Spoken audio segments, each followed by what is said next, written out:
do thank you for your faithfulness to Christ and to the ministries of his church. We've got a great text for you this morning. We are in the 11th chapter of Matthew, and I begin with the 27th verse where Jesus says these words, "All things have been committed to me by my Father.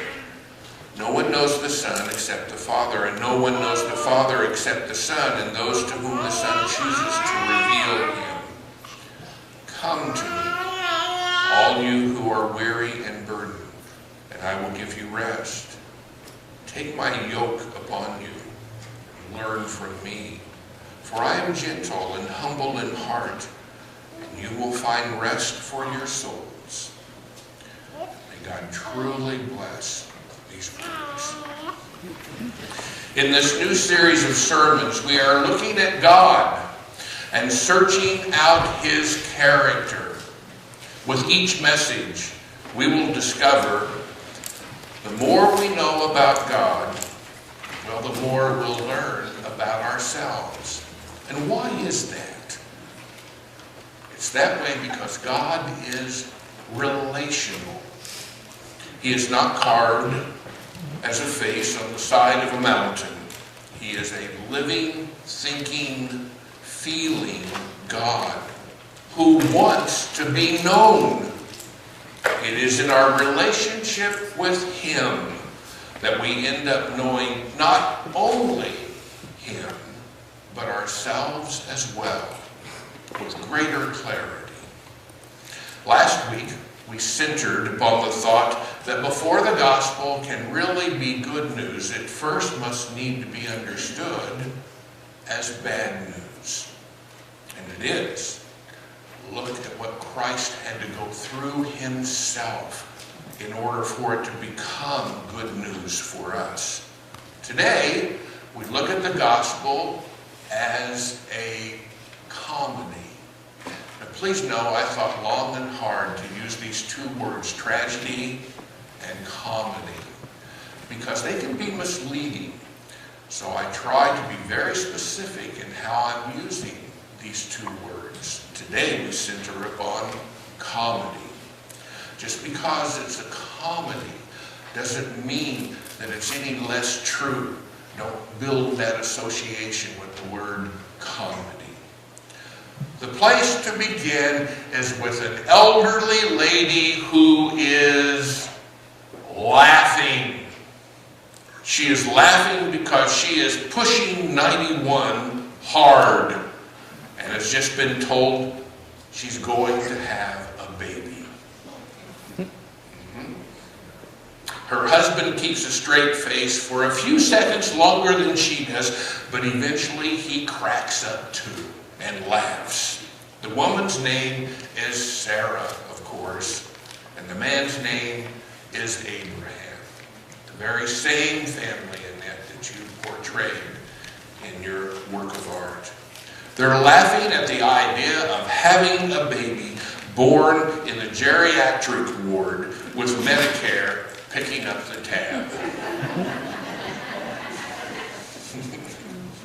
Never mind that they have never succeeded at conceiving a child before now, and they had always wanted children, but now a woman in her 90s is told by no less an angel the good news that God has for them. And so they laugh. They are laughing because the angel not only seems to believe his message, but seems to expect them to believe this message as well. They're laughing because with part of themselves, they want to believe this. They're laughing because with another part of themselves, they know it would only be a fool who could believe such a thing. They're laughing because laughing is better than crying. They're laughing because if by some crazy chance it should just happen to come true, then they would really have something to laugh about.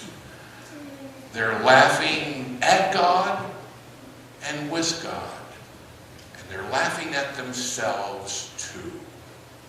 Whether or not they had fully accepted the angel's message, Sarah and Abraham pulled up stakes with several relatives and they headed south.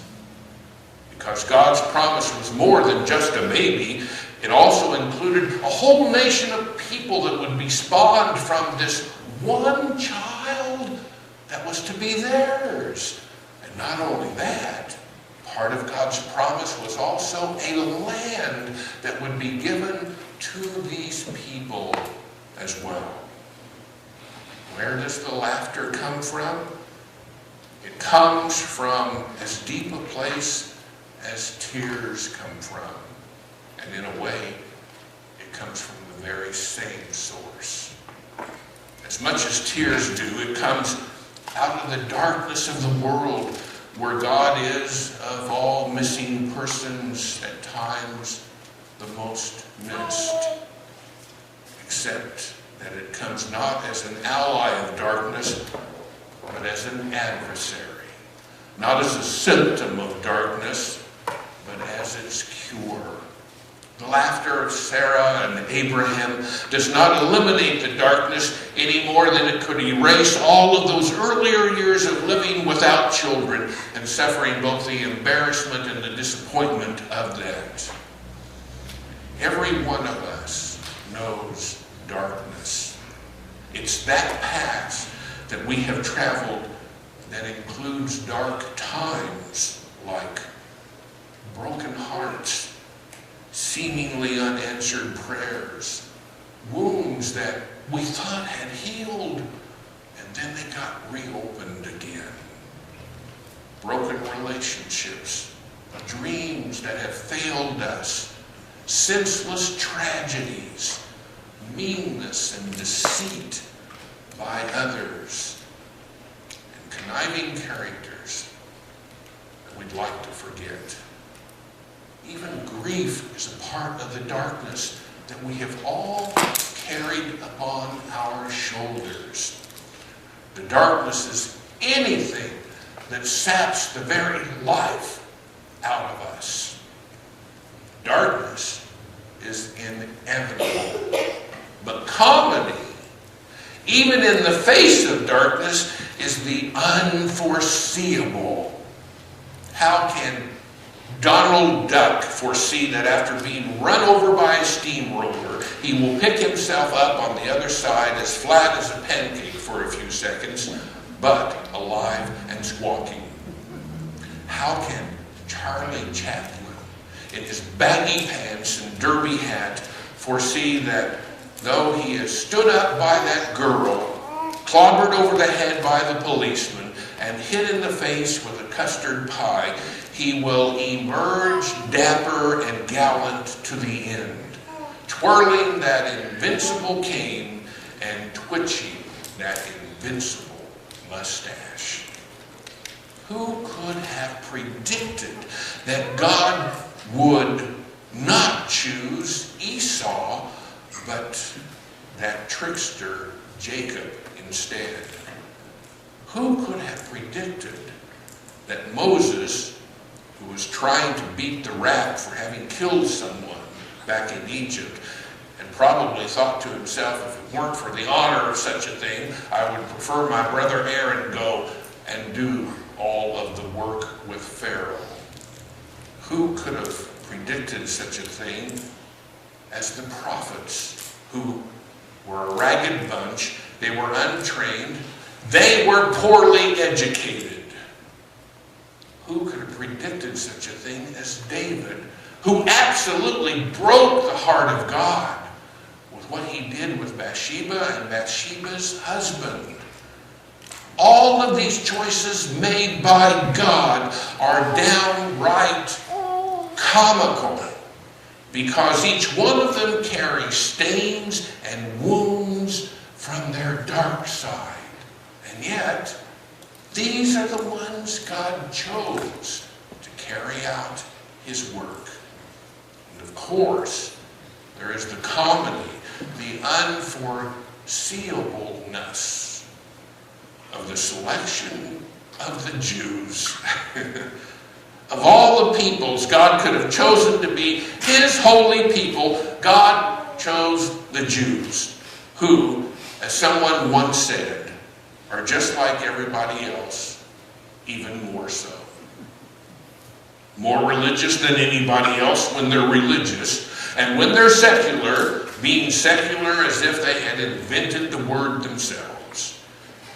And the comedy of the covenant, when God said, I will be your God and you will be my people, to a people who before the words had even stopped ringing in their ears were dancing around a golden calf, carrying on with every agricultural and fertility goddess known to humankind.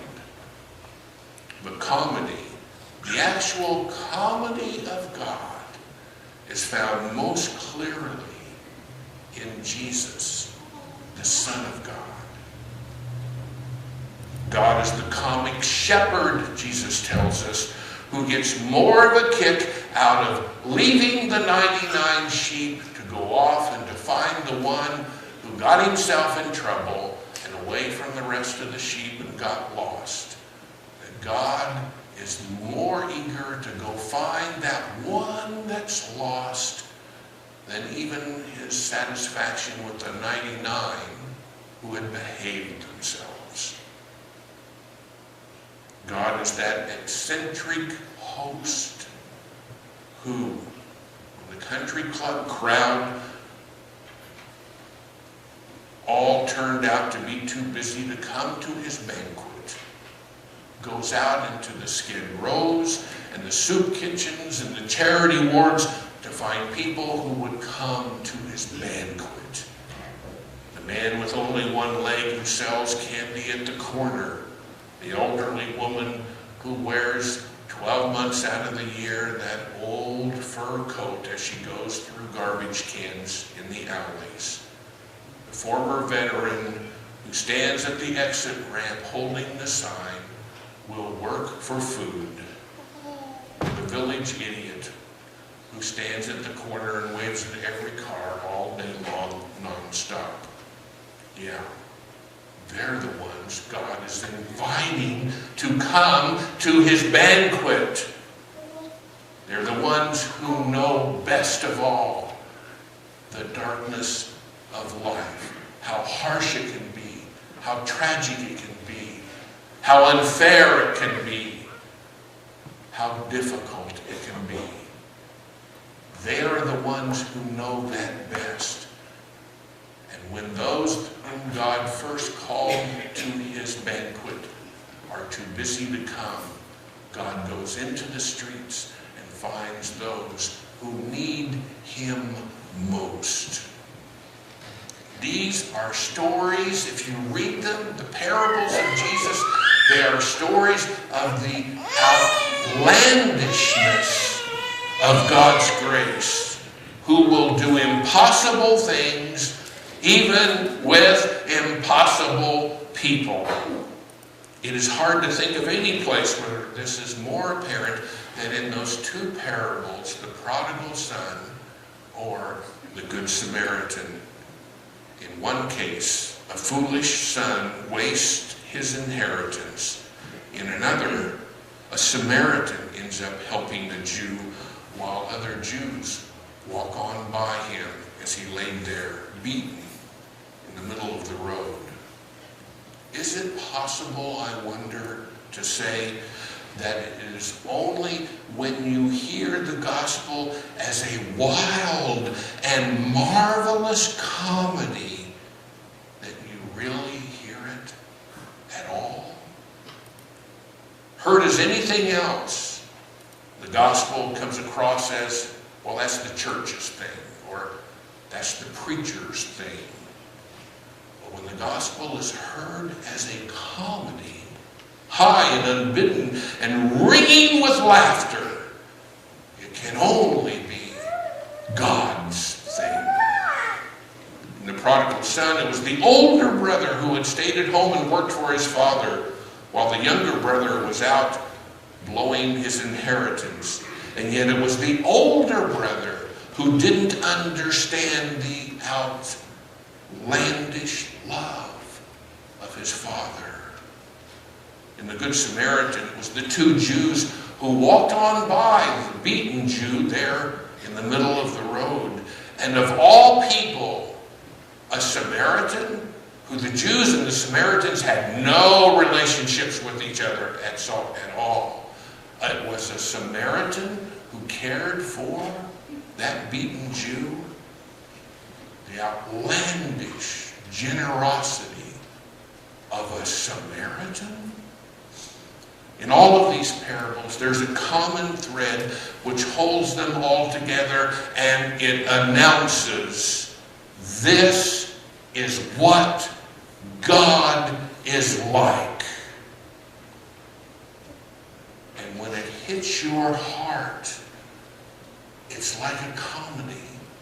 Can you believe that God's heart is that outlandish, that God's heart is that generous? But when Jesus tells these parables, he takes it even further. He says, this is what I want you to be like as well. Which means, I think, that the worst darkness of all is not so much the darkness that is brought on by tragedy or grief or woundedness or the meanness and deceit of others. No, the worst darkness of all is brought on by our own self-blindedness to God's undeserving grace, which is a comedy, to be sure. The comedy is that God saves even the most unlikely people, even when they least expect it. There's the comedy of it all. Who would have thought? I mean, just historically go back in time. I was there at this time. I felt the tension of the nation. I knew what that was like. Go back to the 50s and 60s. Who would have thought that a black preacher from the South back in the 50s and 60s would have been the spark for an entire civil rights movement? Who would have ever thought that? If that was going to happen, it would take a white preacher from the North. No, it would be a black preacher from the South. Martin Luther King. See how God uses people, and it's almost a comedy, because he knows what he wants to accomplish and how to get it done. So Sarah, bless their hearts, and Abraham laughed. But still, they wanted to believe the angel's message. And so they began their journey south.